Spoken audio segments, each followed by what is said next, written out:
Hello, everybody. This is Ralph Martin from rjqualityconsulting.com. And in this video, I want to talk about the ISO IEC 17025 clauses.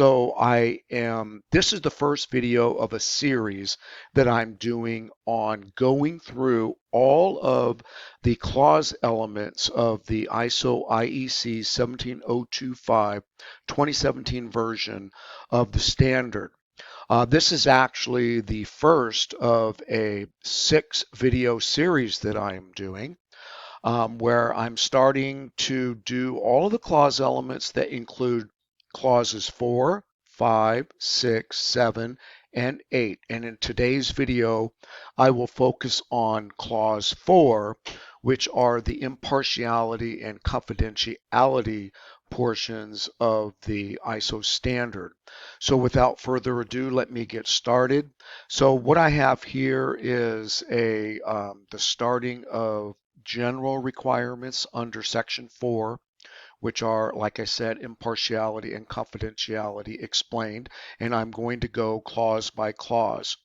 If you're watching this video on YouTube, you can go to the description box and you can click on the link to my full blog post on ISO 17025 clauses, and you'll be able to access all of these 6 videos talking about each of the clause elements separately.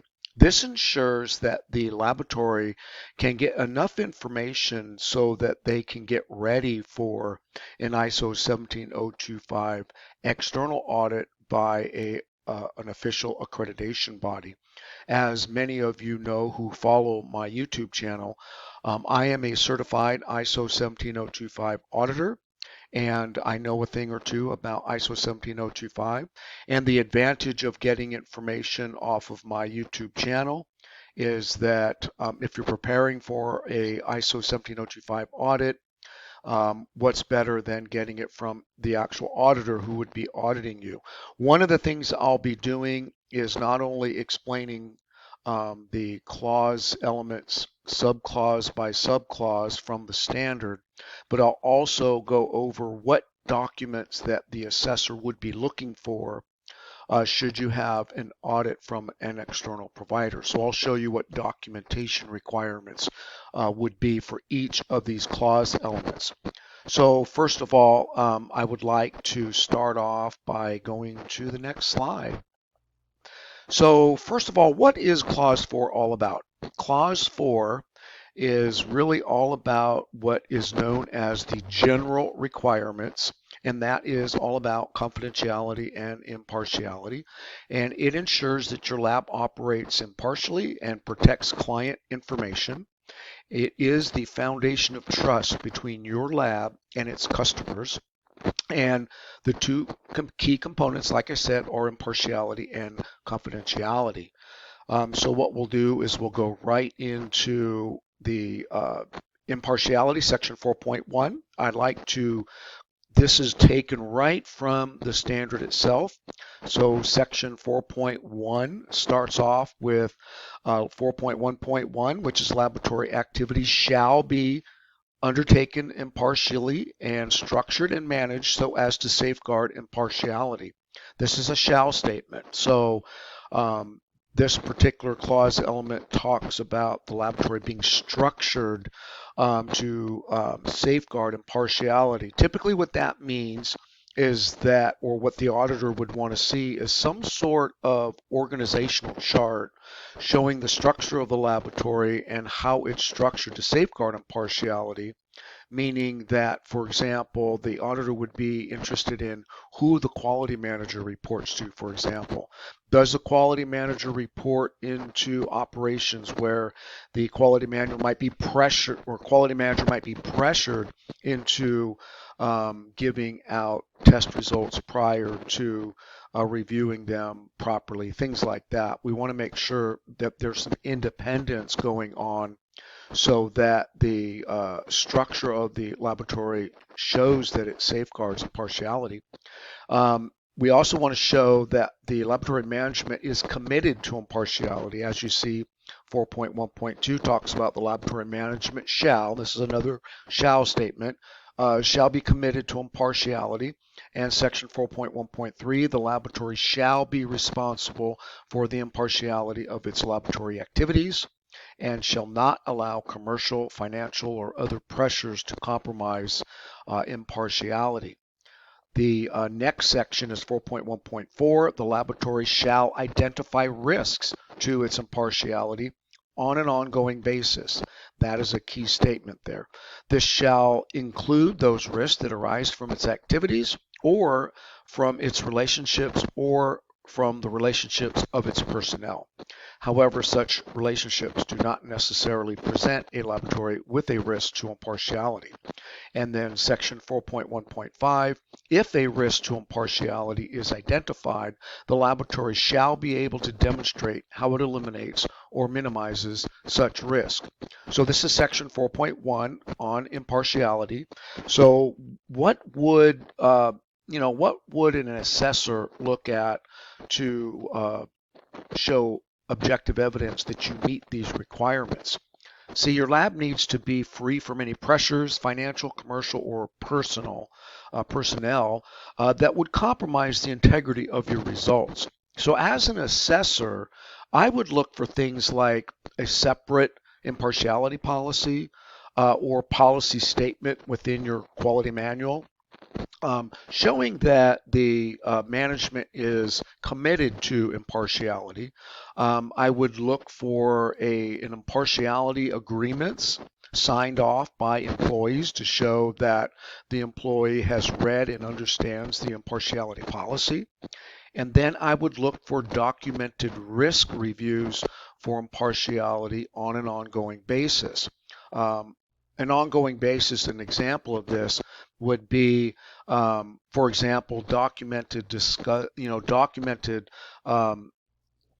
discussions contained within your management review meeting minutes. For example, if you had a bullet point agenda item to discuss risk to impartiality, and those discussions would be documented within your management review meeting minutes. That would be objective evidence that you consider risk to impartiality on an ongoing basis because management review is done in a scheduled manner.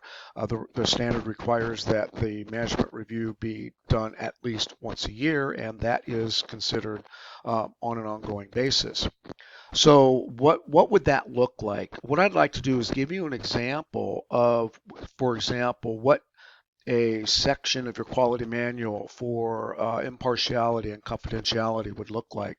So here is a quality manual. I document, I work on quality manuals for my clients, and this is an example of a template that I have created that has all of the clause elements associated with the in alignment with the standard.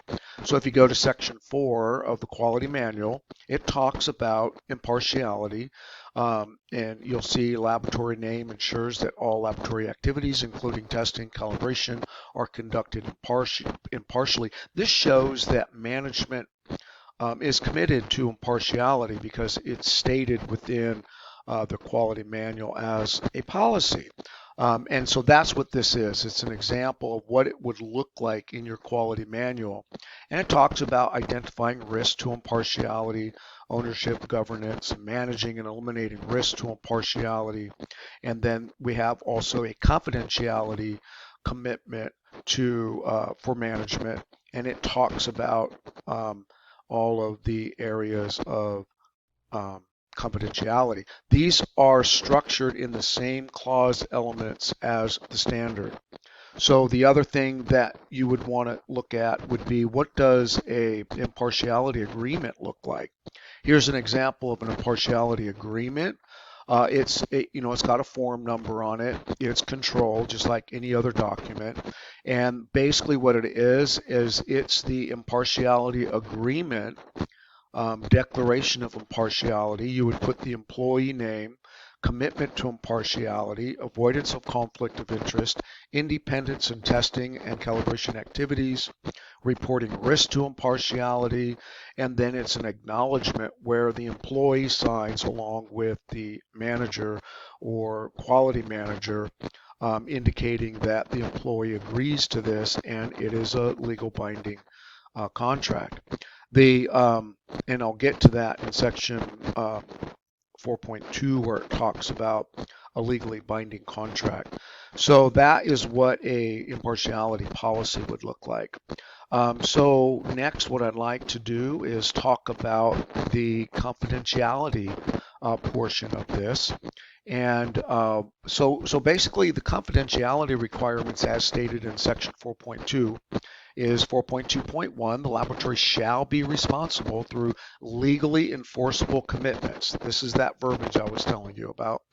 Through legally enforceable commitments for the management of all information obtained or created during the performance of laboratory activities. The laboratory shall inform the customer in advance of the information it intends to place in the public domain, except for information that the customer makes publicly available or when agreed between the laboratory and the customer. And all other information is considered proprietary information and shall be regarded as confidential. And section 4.2.2, when the laboratory is required by law or authorized by contractual agreements to release confidential information, the customer or individual concerned shall, unless prohibited by law, be notified of the information provided. And then we go on to the final section of confidentiality, 4.2.3, information about the customer obtained from sources other than the customer shall be confidential between the customer and the laboratory. The provider of this information shall be confidential to the laboratory and shall not be shared with the customer unless agreed by the source. And then finally, personnel, including any committee members, contractors, personnel of external bodies, or individuals acting on the laboratory's behalf, shall keep confidential all information obtained or created during the performance of laboratory activities, except as required by law. So not only do employees need to sign a confidentiality agreement, but so do visitors coming to your laboratory that are external providers, such as calibration providers or anybody that will come across confidential information within your laboratory. So what would the information look like? So basically what the auditor would be looking for is, the confidentiality refers to how your lab protects sensitive client information, like proprietary methods, test data, or product details. So as an assessor, I would look for things like a separate confidentiality policy or policy statement within your quality manual, as I showed you, confidentiality agreements signed by the staff, and confidentiality agreements signed by external providers. So what I'll do is show you kind of what a confidentiality policy for contractors would look like.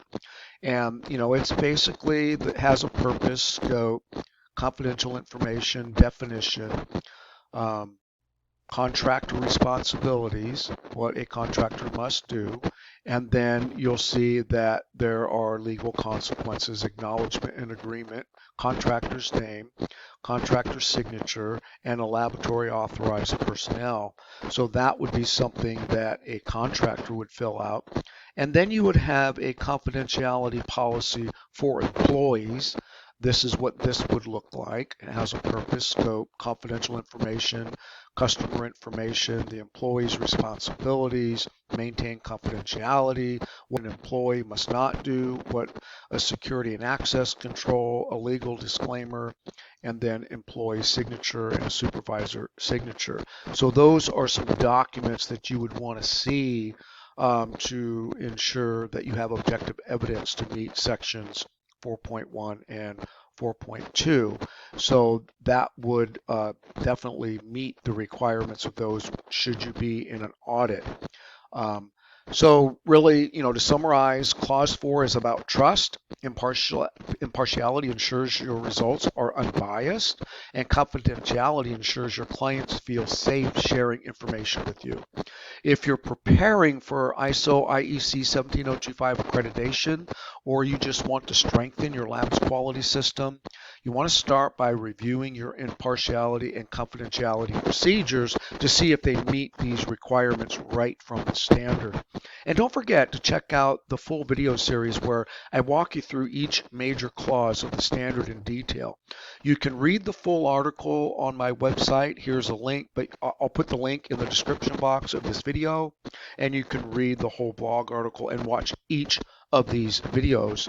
And also, if you ever need help evaluating where your lab stands, how ready you are for an external audit, you can also schedule a free 45-minute consultation with me, using the link that I provide in the description box. And I offer a free 45-minute consultation where you can ask me anything you want about ISO 17025 and then see if I can help you get your lab ready for ISO accreditation. I can basically carry you across the finish line.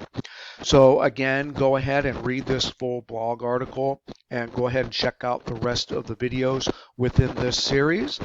This is Ralph Martin signing out. You make it a great day.